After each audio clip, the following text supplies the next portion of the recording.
Selamat sore jemaat sekalian. Baik Anda sedang duduk di sini atau Anda menyaksikan di rumah, baik secara live maupun entah berapa tahun yang akan datang Anda sedang menyaksikan ini. Firman Tuhan itu adalah suatu hal yang ajaib karena dia hidup.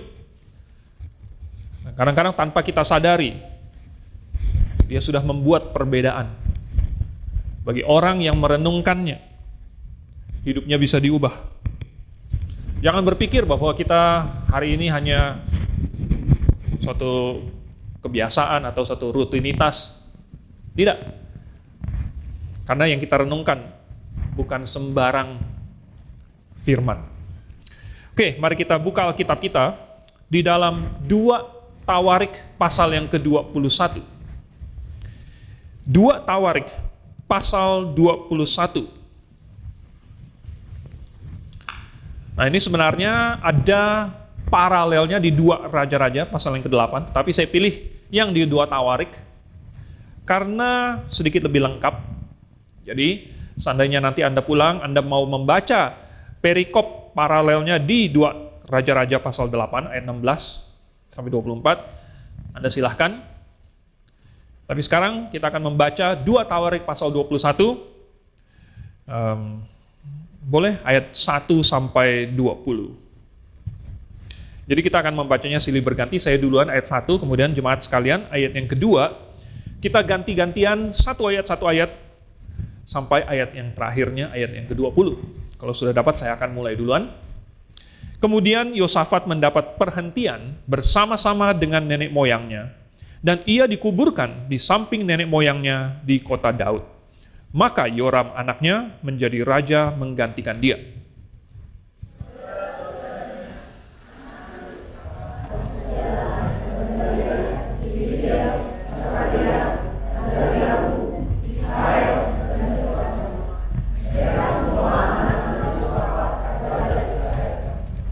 Ayahnya memberikan kepada mereka banyak pemberian, berupa emas dan perak dan barang-barang berharga, juga kota-kota berkubu di Yehuda.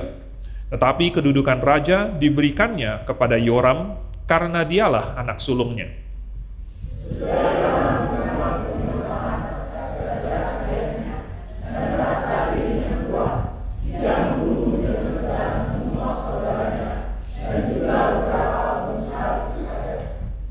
Yoram berumur 32 tahun pada waktu ia menjadi raja, dan 8 tahun lamanya ia memerintah di Yerusalem.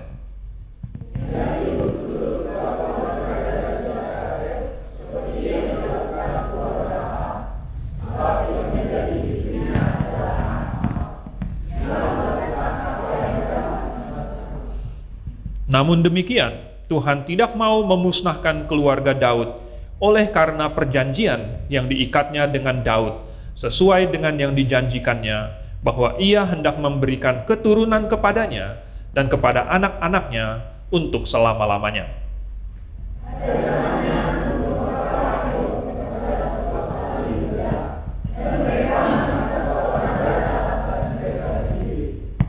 Maka majulah Yoram dengan panglima-panglimanya serta seluruh keretanya.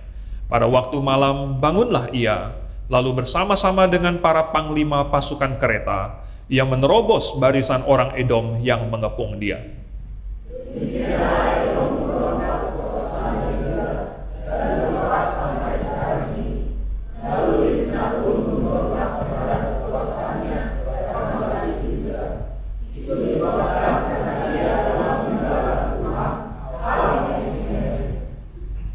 Lagi pula, ia membuat bukit-bukit pengorbanan di gunung-gunung Yehuda. Ia membujuk penduduk Yerusalem untuk berzinah, dan ia menyesatkan Yehuda.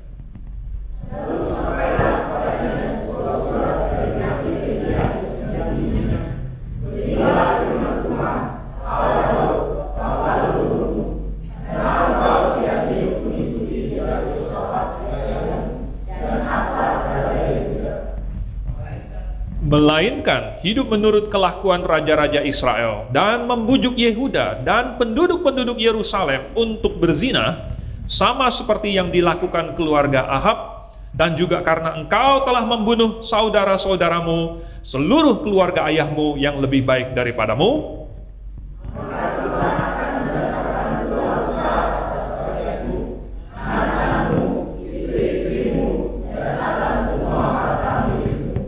dan engkau sendiri akan menderita penyakit yang dahsyat, suatu penyakit usus, sehingga selang beberapa waktu ususmu keluar oleh penyakit karena penyakit itu.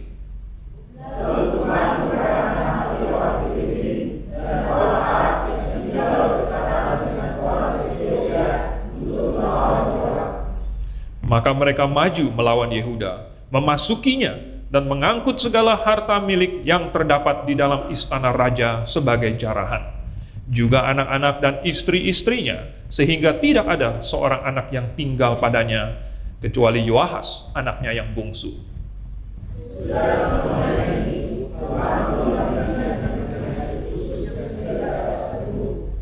Beberapa waktu berselang, kira-kira sesudah lewat 2 tahun, keluarlah ususnya karena penyakitnya itu.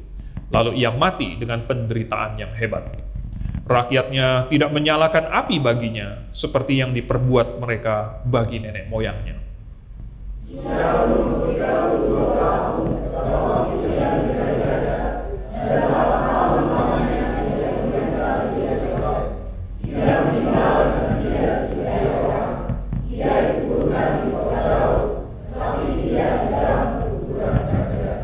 Kita berdoa. Bapa di surga, terima kasih untuk firman Tuhan yang Engkau catatkan berlapis-lapis dengan penuh prinsip-prinsip kebenaran, supaya ketika kami membacanya hari ini, kami mengerti untuk memakai prinsip-prinsip itu mengatur kehidupan kami, supaya jangan kami salah langkah dan masa depan kami sungguh-sungguh ada di tangan Engkau. Kami mengucap syukur dan memohon supaya Roh Kudus yang memimpin kami. Dalam nama Tuhan Yesus kami meminta ini. Amin. Apa yang dituliskan oleh Alkitab semuanya signifikan. Kadang-kadang ketika orang awam mulai membaca Alkitab dengan teratur, lalu sampai ke bagian-bagian misalnya imamat, bilangan, atau bahkan sampai di raja-raja dan tawarik, sampai di kitab-kitab sejarah, dan kadang-kadang mereka merasa kok kayaknya bosan.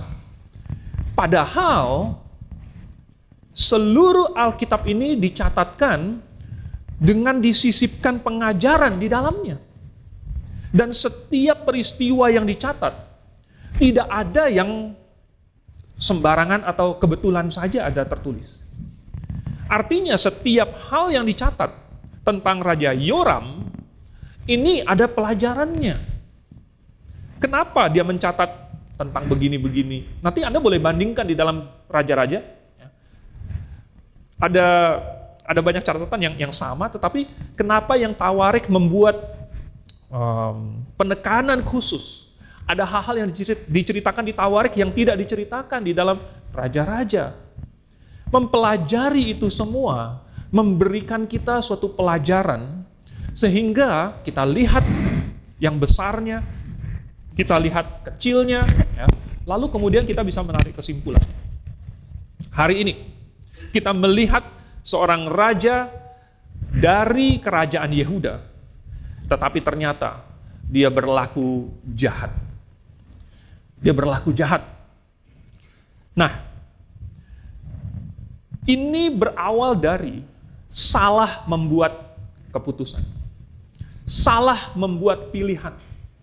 Ini hal pertama yang kita lihat dari perikop ini adalah salah langkah. Salah bikin keputusan. Ya. Dari ayat 1-nya, ada menyinggung Yosafat. Yosafat itu adalah ayah dari Raja Yoram. Yosafat waktu itu sebenarnya adalah raja yang baik. Dalam pemerintahannya, Yosafat berusaha untuk menjauhkan bukit-bukit pengorbanan, berusaha untuk beribadah kepada Allah. Dia dengan tekun mencari Tuhan dan dia bersandar kepada Tuhan di bagian awal dari pemerintahannya. Tetapi lalu kemudian dia salah langkah. Tadinya dia sudah bagus-bagus. Tadinya dia menang. Tadinya Tuhan memberkati dia, melindungi dia dari Bani Amon, Bani Moab yang menyerang dia, tapi kemudian menang dengan ajaib. Tapi lalu kemudian dia membuat satu langkah yang sangat-sangat berpengaruh. Yaitu kemudian dia berbesan dengan Raja Israel, Ahab. Anda mungkin sudah tahu, Raja Ahab, seorang raja yang sangat buruk, salah satu raja yang sangat buruk, dan dia berbesanan itu jadi dia ya tukeran, maksudnya bukan tukeran sih, maksudnya kasih anaknya untuk menikah dengan anaknya si Ahab. Kemungkinan si Yoram ini, karena akhirnya Yoram tercatat dia istrinya adalah anaknya Ahab, yaitu Atalia. Kenapa Tuhan sampai memberikan suatu perintah di dalam hukum Taurat? Jangan orang Israel memberikan anak-anak perempuan mereka kepada bangsa-bangsa lain, dan jangan juga mengambil anak-anak perempuan dari bangsa-bangsa lain untuk dinikahkan dengan anak laki-lakinya. Karena Tuhan tahu bahwa kalau misalnya mereka bercampur dengan orang-orang yang menyembah berhala, yang tidak menyembah Allah, maka bukan cuma lambat laun, cepat sekali akan ada perubahan. Dan inilah yang kita lihat. Akhirnya, dia bikin satu salah keputusan di awal, tapi buntutnya itu ternyata banyak sekali. Mungkin buntutnya tidak segera kelihatan, tetapi buntut yang mengikuti salah keputusan itu adalah kesalahan berikutnya. Lalu kemudian salah mengambil keputusan yang berikutnya lagi. Jadi, satu salah keputusan akan berentet salah keputusan dan salah keputusan yang berikut-berikutnya. Akhirnya, mereka beraliansi. Yosafat waktu itu seorang raja yang baik, yang masih menyembah Tuhan, lalu beraliansi dengan Ahab, raja yang tidak menyembah Tuhan. Lalu kemudian, bukan cuma itu, Yoram akhirnya beraliansi juga. Jadi sudah Yosafatnya beraliansi dengan kerajaan Israel, kemudian anaknya Yoram beraliansi juga. Dan kemudian mereka perang sama-sama. Di pasal yang ke-20, kalau Anda baca nanti di rumah, Yosafat waktu itu mengunjungi Ahab, lalu kemudian Ahab bilang, gimana kalau kita perang sama-sama melawan Ramot Gilead? Mau si Yosafat. Mau. Lalu kemudian malah kalah. Kalah. Yosafat sudah diberkati oleh Tuhan, dia malah berkawan dengan Ahab. Dia punya suatu ide, saya mau punya usaha, mau mencari emas dari Ofir, lalu bikin kapal-kapal. Tuhan mengirim seorang nabi dan bilang bahwa karena kamu, di pasal yang ke-20 nih, Eliezer bin Dodawa katanya, karena engkau bersekutu dengan Ahazia, maka Tuhan akan merobohkan pekerjaanmu. Ahazia itu anaknya Ahab. Lalu kapal-kapal itu pecah dan tidak dapat berlayar ke Tarsis. Satu keputusan, akhirnya membuat keputusan lain. Lalu salah. Kemudian, udah mengambil istri dari keluarga Ahab untuk anaknya, akhirnya Yoram malah mengikuti kelakuan dari keluarganya Ahab. Mengikuti istrinya. Nah, ini merupakan suatu pola. Ahab sendiri, waktu dia mengambil istri dari anaknya Raja Tirus. Dari Raja Tirus. Malah mengambil istri dari negara lain. Akhirnya Ahab dikendalikan oleh istrinya itu, yang namanya sangat terkenal. Masih ingat siapa? Isabel. Sehingga Ahab itu disuruh begini, disuruh begitu. Siapa yang suruh? Isabel. Ahab mau membeli kebun anggurnya Nabot, ditolak oleh Nabot, dikasih nasihat sama Isabel. Dah, Nabotnya dibunuh aja. Lalu kemudian putrinya Ahab kelihatannya mengambil pola dari ibunya ini. Mengambil pola ibunya, sehingga putrinya Ahab ini namanya Atalia yang menikah dengan Yoram. Akhirnya mengendalikan Yoram juga. Nanti akhirnya Yoram mati, Atalia yang naik. Atalia yang naik. Nah, nanti Atalia berbuat jahat juga. Misal satu-satunya ratu yang sempat berkuasa. Lalu, apa yang dibuat oleh si Yoram ini, katanya dia membunuh semua saudara-saudaranya. Ini adalah sesuatu yang dilakukan oleh dinasti kerajaan Israel. Yaitu yang pertama kali dilakukan oleh Baesa ketika dia memusnahkan seluruh keluarganya Yerobeam.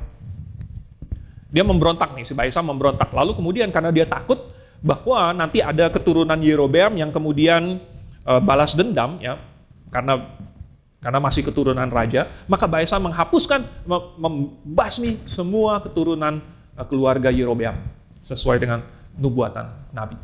Lalu kemudian habis itu Zimri, seorang panglimanya juga, itu kemudian membunuh Baesa dan semua keturunan dari Baesa. Ini adalah perbuatan yang dilakukan oleh dinasti Israel. Ya, dinasti yang kerajaan utara, kerajaan Israel ini. Tetapi ditiru oleh si Yoram ini. Ya, katanya ketika dia sudah kuat, dia sudah memegang kekuasaan, lalu kemudian dia membunuh semua saudara-saudaranya. Entah apa yang dia pikirkan. Apakah dia berpikir bahwa nanti saudara-saudaranya akan memberontak begitu? Karena satu keputusan, lalu kemudian dia itu mengubah cara pikir dia, sehingga dia membuat keputusan-keputusan lain yang buruk. Mungkin kalau kita melihat di tengah-tengah, lalu kemudian kita bingung kenapa orang ini bisa membuat keputusan yang begitu jahat, begitu buruk. Mungkin kita perlu merunut-runut dan melihat di atasnya atau sebelum-sebelumnya keputusan apa yang salah yang dia buat sebelumnya, yang kemudian berentet-berentet. Keputusan yang makin salah, makin besar salahnya. Sampai di tengah-tengah atau akhirnya luar biasa salah. Kenapa dia makin lama makin mirip dengan kerajaan Israel? Sampai bahkan dinasti Yehuda memberikan nama anaknya banyak yang mirip-mirip dengan dinastinya Israel.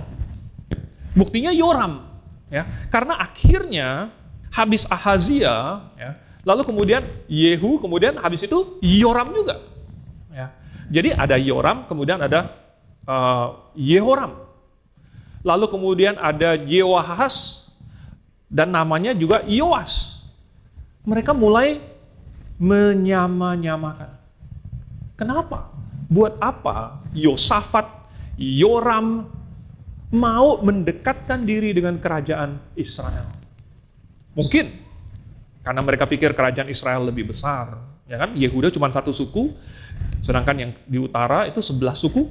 Mungkin mereka melihat, oh yang saudara-saudara kita yang di utara itu mungkin lebih banyak temannya ada Babel, temannya ada Mesir, ya. Oh kita nggak ada teman ini, coba kita kayak mereka. Jadi ada keinginan untuk menjadi seperti kerajaan Israel. Atau mungkin mereka berpikir kalau misalnya anak mereka disatukan dalam pernikahan, nanti keturunannya itu bisa menyatukan kerajaan utara dengan kerajaan selatan, ya kan? Yang kerajaan selatan dia punya klaim kepada tahta Yehuda. Yang dari kerajaan utara anaknya maksudnya ya juga punya klaim untuk kerajaan ini. Jadi mungkin mereka berpikir, oh gimana kalau kita mau menggabungkannya atau apalah, entah apalagi motivasi dari Yosafat, dari Yoram supaya mau menjadi sama dengan kerajaan Israel. Hari ini banyak gereja juga mau menyama-nyamakan diri dengan gereja lain. Mungkin mereka melihat, wah gereja yang lain itu besar, sukses, banyak uangnya, jemaatnya banyak. Kemudian kalau gitu kita coba sama seperti mereka. Kita adopsi musiknya. Kita adopsi cara mereka mengatur gerejanya. Kita adopsi baptisannya. Kita adopsi macam-macamnya. Sehingga makin lama makin sama dengan gereja yang lain. Tetapi kita bertanya, kalau misalnya suatu gereja sudah benar Untuk apa dia mau menyamakan diri dengan gereja lain kalau itu tidak lebih benar? Kalau dia menemukan ada gereja lain yang lebih benar, maka yang harus dia lakukan adalah membenarkan dirinya, menjadikan dirinya benar. Tapi kalau dirinya sudah benar, untuk apa dia menyamakan diri dengan gereja lain? Oleh sebab itu, maka di dalam gerakan ekumene, di mana semua gereja dari berbagai denominasi, dari berbagai pengajaran semuanya dicampur adukkan dengan harapan bahwa semuanya bersatu, akhirnya semuanya sama. Sehingga orang Kristen bingung. Ada gereja namanya gereja Kristen apa? Kemudian ada gereja lain lagi namanya mirip, depannya G juga. Hampir semuanya G depannya. Dan bingung mau pergi ke gereja yang mana. Akhirnya kesimpulannya semua sama saja. Semua sama saja, kalau gitu pergi ke yang dekat saja. Padahal tidak semua gereja sama. Ada perbedaan pada pengajarannya. Jadi, ketika orang Kristen tidak tahu apa yang benar, dan dia melihat ada sesuatu yang lain, lalu dia kemudian menginginkannya, bisa dia menyamakan diri dengan hal itu. Misalnya, orang Kristen mau menyamakan diri dengan orang dunia. Dia Kristen, dia anak Allah, tetapi dia mau mencamakan dirinya dengan orang yang bukan anak Allah. Ingin populer, tapi dengan cara yang orang dunia pakai. Ingin kaya, tapi menggunakan cara yang orang dunia pakai. Ingin menikmati hidup, tetapi dengan cara yang dilakukan oleh orang dunia. Akibatnya, maka dia akan melakukan hal-hal yang sama dengan yang dilakukan oleh orang-orang dunia. Akan menikmati hal-hal yang sama dengan orang dunia nikmati. Oleh sebab itu, banyak orang Kristen malah menjadi batu sandungan. Dan ketika mengajak orang ke gereja, mungkin orang berkata, dia atau orang Kristen yang di gereja itu saja, kelakuannya sama dengan saya. Buat apa saya ke gereja? Karena ternyata tidak ada perbedaan antara yang di gereja dengan yang tidak ke gereja. Nah, saudara, kalau begitu, ini mind setting-nya. Ini yang harus diubah. Jangan kita orang Kristen mau menyamakan diri dengan orang dunia. Dan untuk apa kalau begitu? Orang Kristen itu menunjuk kepada orang dunia. Lalu berkata, loh mereka juga melakukan itu. Saya juga mau ikut. Karena kalau begitu maka kita menjadi sama dengan orang dunia. Mungkin awalnya adalah pilihan yang sederhana. Pilihan yang kecil mungkin dianggap sepele. Kan cuma masalah berpakaian. Kan cuma masalah misalnya entertainment. Mungkin masalah cuman berpacaran. Loh, ini cumanya itu sudah naik level 2 kali nih. Ya. Cuma berpakaian, cuma entertainment, cuma berpacaran, cuma pasangan suami atau istri. Mau naik level berapa kali lagi? Karena satu kesalahan di awal nanti akan membuahkan kesalahan dan kesalahan berikutnya beruntun sampai makin besar dan makin besar. Yang kita lihat dari apa yang Yoram lakukan ini. Kesalahannya awalnya di bapaknya, Yosafat. Lalu kemudian Yoram. Tapi dua-duanya membuat kesalahan yang sama. Lalu kemudian, kita sekarang sudah melihat bahwa mereka salah pilih. Tapi ada efeknya. Ada efek. Efeknya jangka pendek. Jangka pendek dulu. Jangka panjangnya nanti. Efek jangka pendeknya. Kita membaca bahwa pada zaman Yoram, Edom memberontak.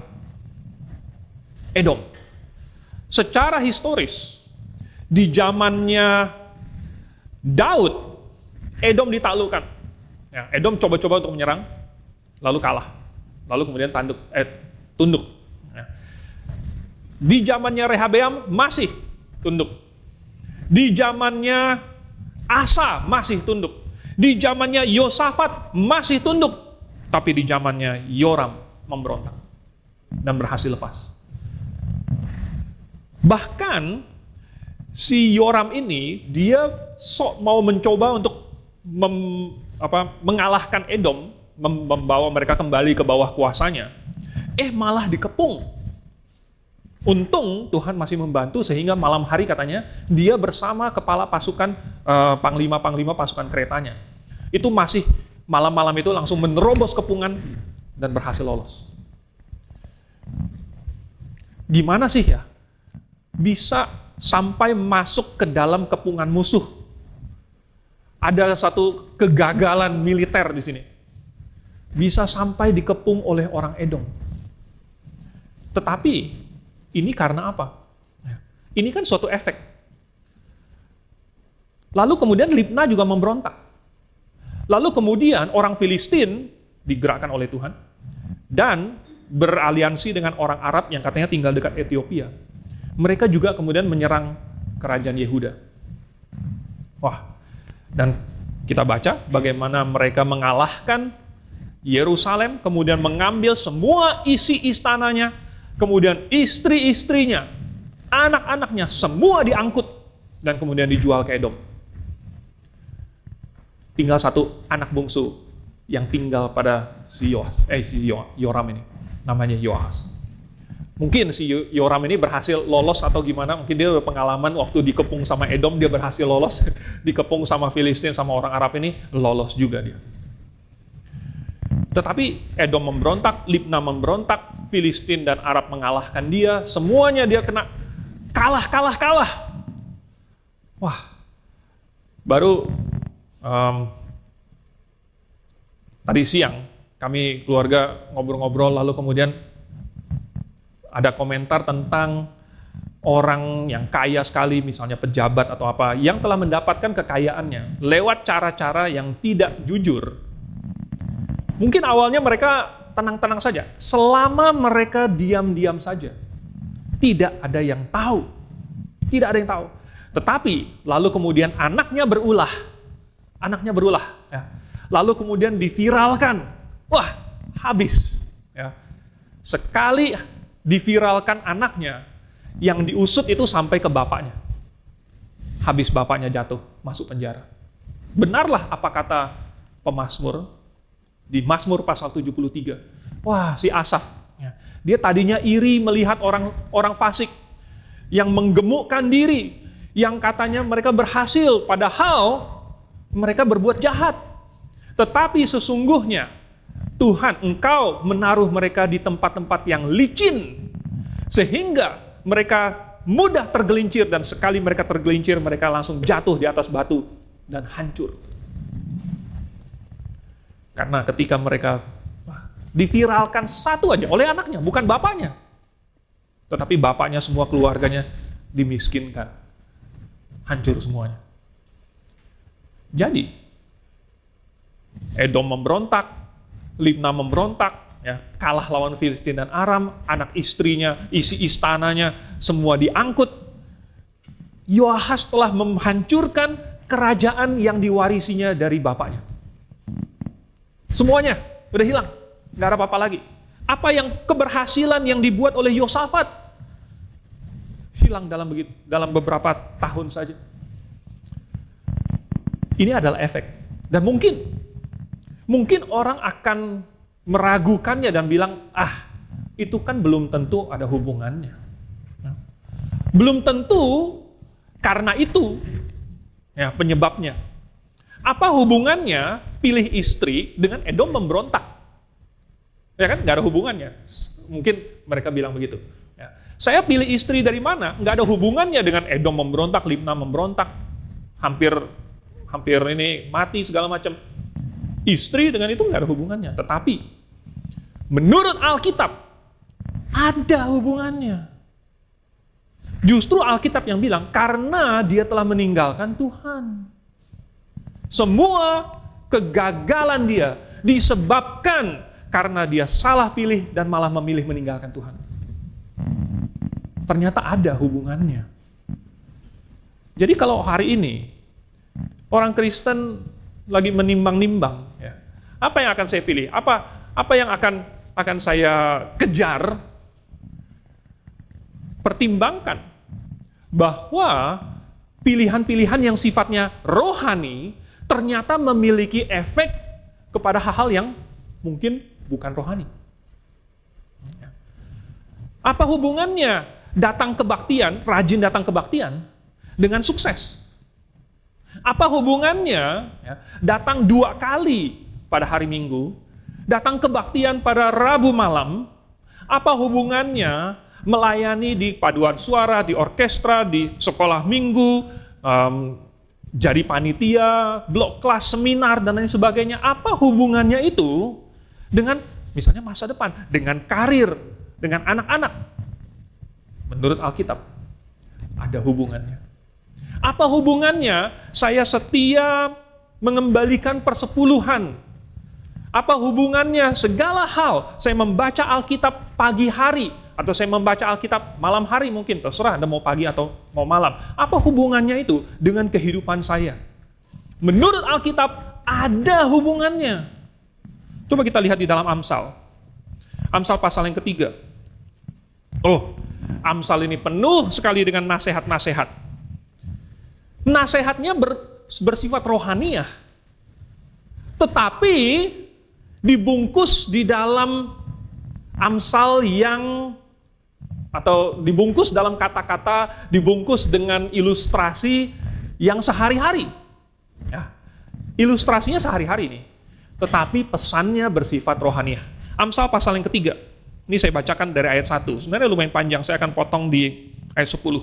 Hai anakku, janganlah engkau melupakan ajaranku, dan biarlah hatimu memelihara perintahku, karena panjang umur dan lanjut usia, serta sejahtera akan ditambahkannya kepadamu. Sekali lagi, apa hubungannya sejahtera, panjang umur, apa hubungannya dengan tidak melupakan ajaran dan hati memelihara perintah ayahnya? Janganlah kiranya kasih dan setia meninggalkan engkau, kalungkanlah itu pada lehermu, tuliskanlah itu pada loh hatimu, maka engkau akan mendapat kasih dan penghargaan dalam pandangan Allah serta manusia. Ada hubungan sebab akibat di sini. Percayalah kepada Tuhan dengan segenap hatimu, dan janganlah bersandar kepada pengertianmu sendiri. Akuilah Dia dalam segala lakumu, maka Ia akan meluruskan jalanmu. Ada hubungan sebab akibat lagi di sini. Janganlah engkau menganggap dirimu sendiri bijak, takutlah akan Tuhan, dan jauhilah kejahatan. Itulah yang akan menyembuhkan tubuhmu dan menyegarkan tulang-tulangmu. Gimana kalau minum vitamin aja? Gimana kalau suntik vitamin C aja? Gimana kalau divaksin? Oke, itu semua boleh dilakukan, tetapi bukan itu yang menentukan. Ternyata ada yang, menurut Alkitab, ada yang lain yang menentukan. Muliakanlah Tuhan dengan hartamu dan dengan hasil pertama dari segala penghasilanmu. Maka lumbung-lumbungmu akan diisi penuh sampai melimpah-limpah, dan bejana pemerahanmu akan meluap dengan air buah anggurnya. Saudara, ternyata ada efeknya. Ternyata Alkitab menganggap hal-hal rohani itu merupakan semacam prekursor, prasyarat untuk banyak hal yang terjadi yang sehari-hari. Dimulai di dalam hati, dimulai di dalam pikiran. Keputusan-keputusan yang kita buat, itu ternyata berefek kepada sehari-hari. Kesehatan tubuh, keberhasilan, mungkin dalam karir, bahkan relationship dengan orang di sekitar kita, membuat dikasihi, dan lain sebagainya. Saudara, orang Kristen sebenarnya sudah dikasih tahu hal-hal semacam ini, sudah dikasih tahu, tetapi masih membuat keputusan yang salah. Sudah tahu bahwa hal-hal yang rohani itu penting, sudah dikasih tahu bahwa kalau kamu memilih Tuhan, kalau kamu mencari dahulu kerajaan Allah dan kebenarannya, Tetapi mereka masih memilih, saya mau coba-coba mencari hal-hal yang duniawi dulu. Padahal sudah dikasih tahu, carilah kerajaan Allah dan kebenarannya dulu, baru kemudian yang lain-lain semuanya akan ditambahkan kepadamu. Enggak, dia mau cari yang lain-lain dulu. Baru kemudian dia pikir, nanti kalau ada waktu, kalau sempat, saya akan mencari kerajaan Allah dan kebenarannya. Ini ada suatu kesombongan yang berpikir bahwa, enggak, memang Alkitab bilang begitu, tetapi itu kebetulan ya tidak akan berlaku untuk saya. Kalau untuk saya punya keahlian, saya punya kemampuan, sehingga saya bisa mengejar yang saya inginkan dulu, baru kemudian saya akan mendapatkan yang lain-lain juga. Nggak begitu kerjanya. Karena Tuhan sudah kasih polanya. Tinggal kita ikutin saja. Lalu bagaimana dengan efek jangka panjangnya? Efek jangka panjangnya ini parah sekali. Ya. Tadi kita sudah lihat efek jangka pendeknya. Efek jangka pendeknya saja sudah parah. Kalah dari Edom, kalah dari Libna memberontak, kalah dari Filistin, kalah dari Arab. Tetapi efeknya yang jangka panjang itu kepada generasi-generasi selanjutnya. Nah, bukan hanya untuk keluarga dia sendiri. Ya. Anak-anak istrinya aja udah dijual, ya, diangkut sebagai budak. Itu anak dia. Berapa banyak anak dia, kecuali Yoahas. Tetapi untuk anaknya Yoahas, untuk Yoahas sendiri, ya, untuk Atalia, istri yang dia tinggalkan berikutnya, dan generasi-generasi raja-raja Yehuda selanjutnya, ternyata mereka kemudian mengikuti contohnya. Ingat, mulai dari Yosafat. Yosafat awalnya bagus, tapi lalu kemudian dia beraliansi dengan Israel. Yehuda akhirnya beraliansi dengan Israel. Akhirnya Yoram tidak pernah dikatakan bagus. Ya. Lebih parah daripada bapaknya. Dia dari awal sampai akhir jahat, buruk. Bagaimana dengan anaknya? Anaknya juga sama. Dan ternyata mengikuti contoh Yosafat, Yoram, lalu kemudian raja-raja sesudah mereka itu, hampir tidak ada lagi yang dikatakan mereka baik seperti Daud bapak leluhurnya. Kalaupun mereka ada sedikit kebaikan, ternyata itu masih ada banyak yang nggak baiknya. Jadi walaupun dia berbuat baik, tetapi tidak seperti Daud bapak leluhurnya. Walaupun dia mencari Tuhan, tetapi tidak dengan segenap hatinya untuk raja-raja yang lain. Dan ini sulit sekali. Belum lagi raja-raja yang jahatnya. Raja-raja yang agak-agak baik saja, masih ada jahatnya. Ini keturunannya Yoram, keturunannya Yosafat. Dan begitu sulit untuk membalikkan tren itu. Apa yang bisa dilakukan supaya raja-raja yang menggantikan raja sebelumnya mau mereverse, ya, membalikkan, memperbaiki kesalahan dari pendahulunya, itu hampir-hampir tidak bisa dilakukan. Bahkan sejarah membuktikan tidak pernah berhasil dilakukan. Tidak pernah berhasil. Mereka makin lama, semakin parah, semakin buruk, dan sekalipun ada yang mencoba untuk kembali lagi, mereka akhirnya gagal. Ya, memang rajanya sendiri sempat baik. Ada Yoas yang sempat baik. Tetapi dia tidak berhasil untuk memusnahkan penyembahan berhala dari antara rakyatnya. Tidak berhasil. Dan tidak berhasil bahkan menyelamatkan anak dia sendiri yang akhirnya menjadi jahat. Lihat. Yang Yosafat mulai, ya, mulai dari Salomo deh. Tapi kalau kita mau tarik lumayan jauh ya. Kita tarik sampai Yosafat aja. Yang dimulai oleh Yosafat. Lalu kemudian dilanjutkan Yoram. Karena mengambil istri dari si Ahab. Akhirnya berefek kepada generasi-generasi selanjutnya. Nah, kita sekarang berada di dalam masa perpindahan generasi. Dan pilihan kita akan mempengaruhi generasi yang sekarang sedang berjalan, mempengaruhi generasi yang akan menggantikan kita. dan kemudian mempengaruhi generasi-generasi yang akan datang sesudah itu. Itu pilihan kita. Ya. Dan siapa tahu, kerajinan, ketekunan kita, yang mungkin sekarang dianggap sepele, remeh, ya, tapi ternyata membawa pengaruh yang sangat besar untuk anak dan cucu.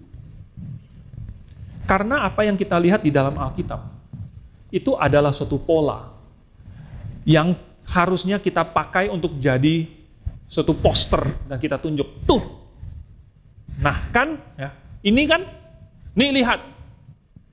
Kalau begini, akhirnya jadi begitu. Nah, kita mengambil prinsip, ada hubungan sebab akibatnya. Bahwa hal-hal yang sifatnya rohani ternyata membawa pengaruh yang besar. Nah, ujung-ujungnya, kerajaan Israel, kerajaan Yehuda, mereka dibuang. Kerajaan Israel dibawa ke Asyur. Kerajaan Yehuda dibawa ke Babel. Belum tentu kita akan mengalami hal yang persis sama. Tetapi prinsipnya tidak berubah dan tidak salah. Jadi ketika kita hari ini membuat suatu pilihan, itu bisa menjadi suatu awal dari sesuatu yang indah atau yang buruk. Karena awalnya adalah pilihan kita. Dan salah pilih itu akan berakibat fatal. Dan akar dari salah pilih adalah salah mengarahkan keinginan kita. Kita bisa sampai salah memilih karena keinginan kita telah diarahkan kepada hal itu. Dan keinginan kita adalah suatu pilihan. Arah pikiran kita adalah suatu pilihan. Prioritas kita adalah suatu pilihan. Jadi baik kita merenungkan apa yang terjadi dengan Yoram. Dia katanya sampai sakit usus dan ususnya keluar. Kemungkinan ini adalah suatu penyakit, mungkin kanker, katanya kan tidak bisa sembuh, ya, dan dahsyat, dan kemudian mati dalam penderitaan. Plus ususnya itu prolaps lagi, ya, keluar, ususnya keluar, sangat mungkin adalah suatu kanker usus. Apa yang dia buat di awal suatu pilihan rohani, ternyata efeknya ke badannya. Kita tidak bisa menjelaskannya, dan tidak perlu. Tuhan yang tahu, dan Tuhan yang kasih tahu. Kita cuma perlu mengikuti pengarahan Tuhan. Mari kita tundukkan kepala, kita berdoa. Bapa di surga, kami tidak tahu masa depan kami, dan kami tidak tahu rencana-rencana yang baik. Kami tidak mampu untuk membuat atau mengusahakan keberhasilan kami, kebahagiaan kami sendiri. Oleh sebab itu kami mengandalkan Engkau. Dan biarlah contoh-contoh yang telah tertulis dalam Alkitab menjadi contoh buat kami, biar itu pelajaran, dan itu menjadi pelita yang menuntun pilihan-pilihan kami. Kami berdoa untuk generasi-generasi selanjutnya, supaya mereka bisa melihat, mencontoh hal-hal yang baik, pilihan-pilihan yang rohani, seperti yang telah diajarkan dari Grafe ini. Kami mengucap syukur dalam nama Tuhan Yesus. Amin.